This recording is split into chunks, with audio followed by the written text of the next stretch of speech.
السلام علیکم، میرا نام ہے محمد جمیل اور آپ دیکھ رہے ہیں جمیل آفیشیل چینل۔ آج کی ہماری ویڈیو کا عنوان ہے نیک اور بدکار بیوی۔ ایک صحابی نبی کریم صلی اللہ علیہ وآلہ وسلم کی بارگاہ میں حاضر ہوا اور آ کر عرض کرنے لگا، رسول اللہ صلی اللہ علیہ وآلہ وسلم، میری بیوی حسین و جمیل ہے اور میرے بچے بھی ہیں، لیکن اس میں یہ خامی ہے کہ وہ شرم و حیا کے معاملے میں بڑی کمزور ہے۔ کسی بھی چھونے والے مرد کے ہاتھ رد نہیں کرتی۔ مطلب یہ کہ غیر مردوں کی طرف بڑی جلدی مائل ہو جایا کرتی ہے۔ میں اس وجہ سے اپنی بیوی سے بڑا تنگ آ گیا ہوں۔ نبی کریم صلی اللہ علیہ وآلہ وسلم اس صحابی سے فرمایا، تمہارے لیے بہتر یہ ہے کہ اپنی بیوی کو طلاق دے دو۔ وہ صحابی رضی اللہ تعالیٰ عنہ عرض کرنے لگا کہ نبی کریم صلی اللہ علیہ وآلہ وسلم، اگر میں اپنی بیوی کو طلاق دے دوں گا تو میرے بچے برباد ہو جائیں گے۔ تو نبی کریم صلی اللہ علیہ وآلہ وسلم ارشاد فرمایا، تیرے لیے یہی بہتر ہے کہ صبر کر۔ فرمایا، دیندار عورت دین کے معاملے میں شوہر کی مدد کیا کرتی ہے۔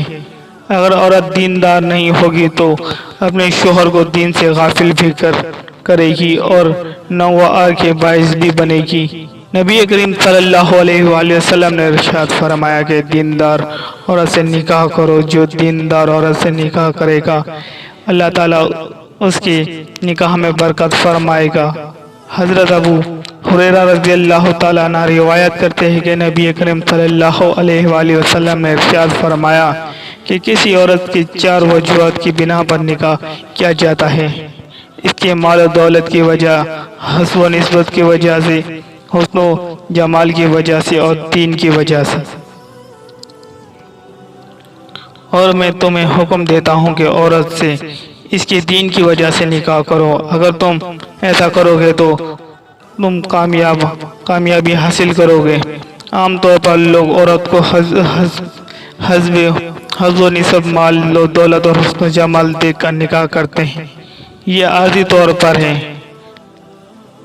یہ چیزیں عارضی طور پر ہیں۔ حسن و جمال، کوئی بیماری آ گئی سارا حسن و جمال ضائع ہو جائے گا۔